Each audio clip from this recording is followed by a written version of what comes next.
hard not to let your mind go to a dark place, because the possibility is very real that, I might not come back from this. It was December 2022, and we had, just because I have had a kid and other things, we've seen specialists in the Valley. We hadn't really established primary care since we had lived here. So we found a provider with availability to take us, which is Julie Olschwager at APP Murphy, right by the hospital, so it was really convenient for us. And in that appointment, she asked the question, has anyone ever told you that you have a heart murmur? It threw me off. I thought she was joking. Like, I kind of laughed it off at first, and then she was like, no, like, seriously. And like, I was like, oh, like, no. I mean, I've been through the military. I've gotten poked, prodded, like, all the things. So you would think something like that would, come up at some point. She's like, please. She's like, don't find me annoying. Like, I'm going to have you go get an ECG. She's like, I just want to be, like, certain nothing is wrong. And if we go do this and everything looks good, she's like, perfect. I remember it vividly. It was February 1st. My phone went off at 1 a.m. that night, and it said, my chart. And I just remember laying there reading the results, and it said, bicuspid aortic valve, disease, severe aortic regurgitation, and an enlarged left ventricle, all of which seemed like gibberish. But when I Googled it, it was really scary. It seemed at that point, even before talking to a doctor, that open heart was inevitable.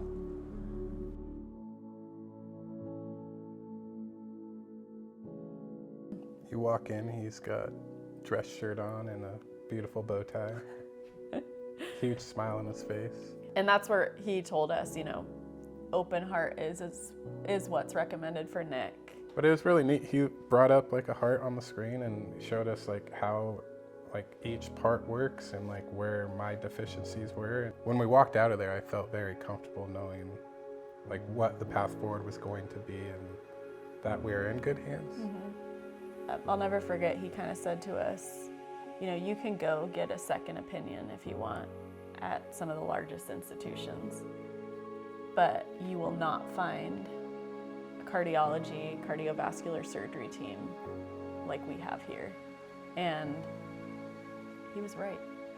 And all of that was sent over. We referred to the cardiothoracic surgery department at Asante, where we were placed with Dr. Carmacy, which I think were the best hands we could have possibly been placed in.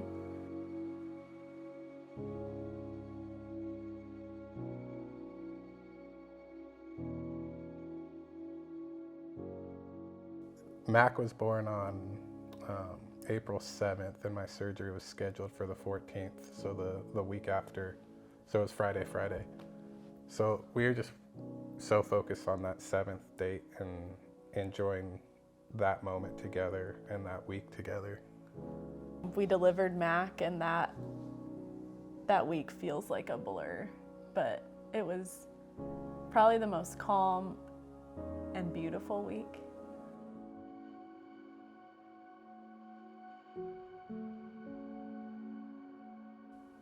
So that morning was tough. It's hard. It's like hard not to let your head go to a space of like, what if, So it was tough. I dropped my daughter off at daycare. I haven't talked about this at all. This was a hard day. So yeah, we dropped Ray off at daycare that morning, and I took her in by myself because I wanted to. Gave her a hug and kiss and didn't know if I was going to see her again. So.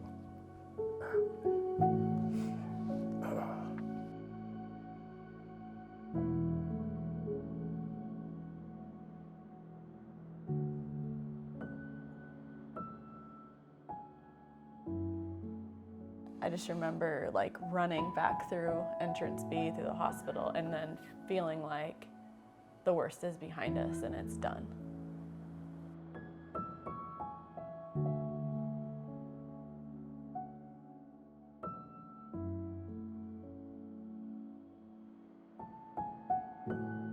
You never know how someone's body is going to respond to a surgery like that, or he's never been through anything like that. So you just don't know what you don't know. And multiple hours started to go by, and I just kept probably every hour or so calling the nurses station, and they just kept telling me his fluid output, basically his chest tube bleeding, was too great, and they could not safely wake him and had to keep him on the ventilator.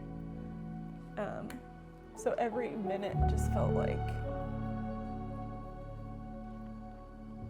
horrible. Then my mind started going to worst case scenario places.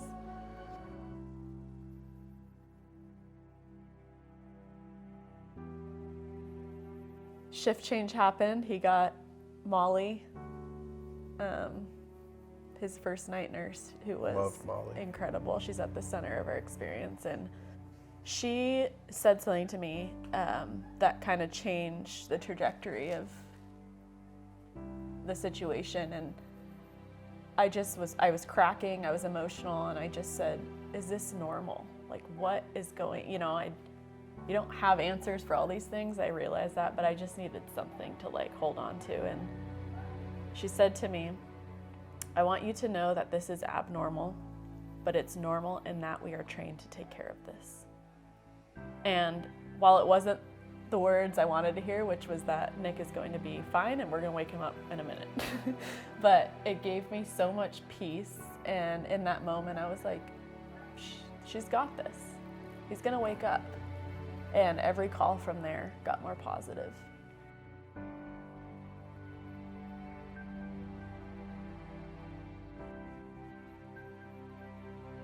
My phone rang at like 9:48 p.m. Long day. And Molly said, you guys should start walking up. I'm pulling his vent. And I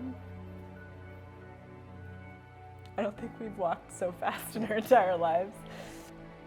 Walked in his room and he barely could open his eyes. And his voice was all raspy because of all the tubes that were in his throat.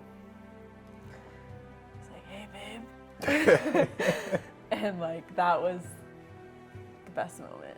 And I remember we were laughing and crying because Nick asked us when we walked in, was I out for long?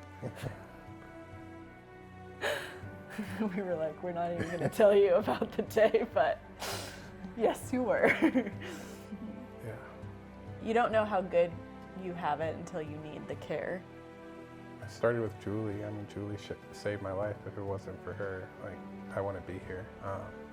But it started there and just went down the line. I just felt like I was in such great care, from Dr. Gross to Dr. Carmacy to Molly, our nurse, to all the nurses that helped. I felt like part of a family, I would say, almost in there, which is not what you normally feel like when you go to the doctor.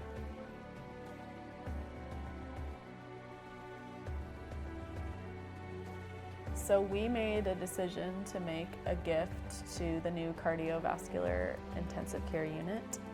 And that was after several months of Nick wondering, what can I do to thank the care team? So when we saw the new space, it was emotional. Going into the ORs and then walking into the new CCU rooms, like, I don't think people realize what a gift that is. I mean, there's so many great areas within the hospital that you can donate to.